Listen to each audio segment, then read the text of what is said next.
What's up, Naruto's fans? It's Christopher Manga here. I'm going to review this chapter of Naruto. It was a really good chapter. Nothing particularly exciting. It was very informative. We learned a lot of stuff in this chapter, about chakra, the source of it, where it originated from, where the Jubi came from, which is actually quite interesting. Naruto, from the story that from what I read in this chapter, I'm kind of thinking they're going, like a Garden of Eden type vibe, with the tree of knowledge and the fruit, eating the fruit, you get cursed kind of thing, with humanity, Adam and Eve, all that kind of thing, so they're going that kind of route with the story, but obviously with the Naruto and a ninja twist on it. So it starts off, the Jubi is basically transforming. Now what he's transforming into actually shocked me. At the same time I was surprised, but it made sense.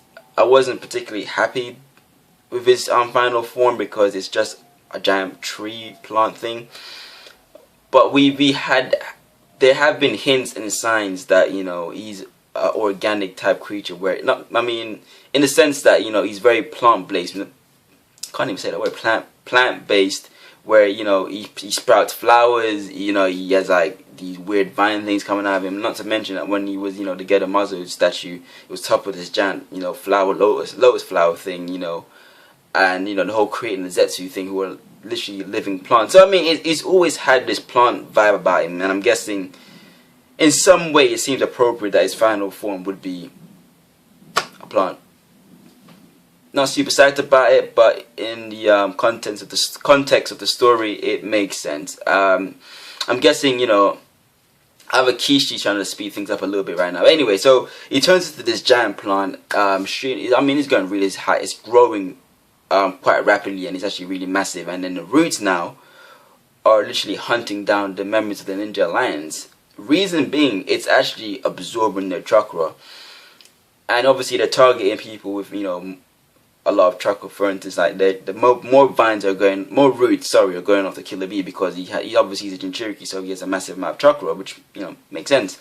And then we get this explanation from Madara that chakra isn't something that isn't a human trait. Basically, that's what he's trying to say. It's something that derived from the Shinju. The Shinju was this tree, right? This tree was seen as I don't know. I say it was connected to God somehow, and so basically through that connection they worship the tree, the people back in the past, basically. And like Matter even makes a connection that even now we know that there's wars now, but back then there was always war. So war is constant throughout history.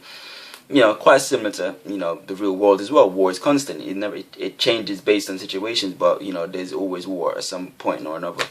And the conflict got so bad that I'm actually fast forwarding a little bit. So that tree, the Shinju tree, basically once every millennia it grows a fruit.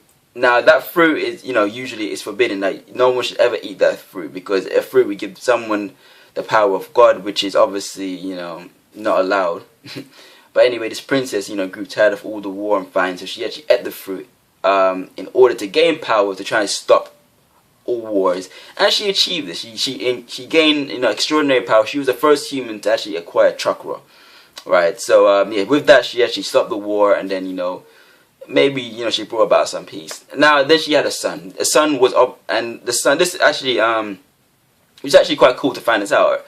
Her son was the first human to be born that was to be born with chakra, basically the first human to be able to use it naturally, and that was a Sage of Six Paths. They gave his name, which is really hard to pronounce. They gave the princess a name as well. I think her name was Kaguya. If I probably butchered the name. I'm really terrible at pronouncing names. I think his name, the Sage of Six Paths name was Bagoroma, something like that. Correct me if I'm wrong, guys. I don't really know. Anyway, so yeah, he was born, and he eventually taught humanity ninjutsu, basically. So like that, the power he had, I guess he spread it amongst everyone else, and they eventually learned to use it. I don't know how he went about doing that, but he did it. Everyone keeps chakra now, so he must have done it somehow. Anyway, that basically pissed off the Shinju, and the Shinju eventually became the Jubi that we all know now.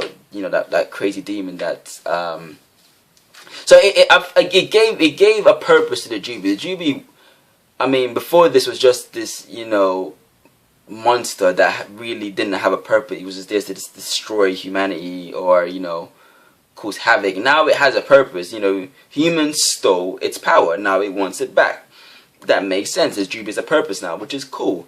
So anyway, fast forward a bit now. Yeah, Naruto got captured by and Madara actually says that, you know, it's the cursed fate of people because they stole the fruit, and then, you know, he wants to create a world without all this madness, and that's basically so him justifying his actions. We already heard Madara spout his madness already, so we can, you know, fast forward over that. Anyway, the vines capture Naruto, his chakra, and it start to drain his chakra.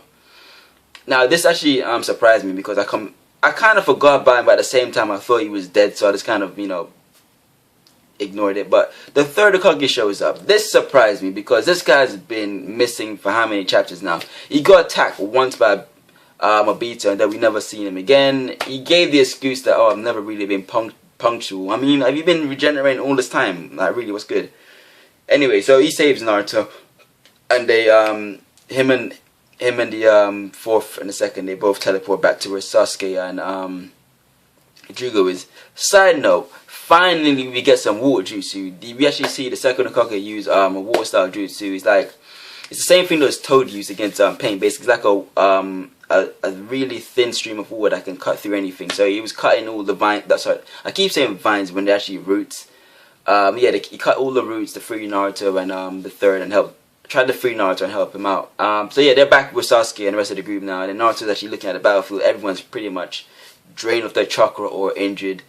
And then Obito is basically saying, you know what? Yep, this is it. It's all over. You're fucked, basically. Once the flower blooms and the eye inside the flower actually makes a connection with the moon, that's going to activate the moon's eye plan, sending an infinite genjutsu over the entire world, controlling everyone. Now, everyone's in a bad situation, right? I think that this is where, you know, we might get characters like Sasuke doing something, because Naruto is, I'm pretty sure most of his chakra was drained by the Jubi, so he really is running on fumes right now. Sasuke, he's still pretty fresh. He even has a Kyuubi cloak on, so I mean, he's ready to do something. He has to do something because everyone else is pretty much fatigued now, and the first can't do anything because he's too busy fighting Madara. Maybe we might see Orochimaru show up and do something. That might need to happen, and then maybe we might see the third do something to actually help out because he's been missing all this time. But that's basically the chapter in a nutshell. It was a good chapter. It wasn't anything too exciting. It was just more informative and just, you know, explaining stuff that a lot of people had questions about, especially me. But if you enjoyed the review, guys, please leave a like and obviously stay tuned for more content. And yeah, take care.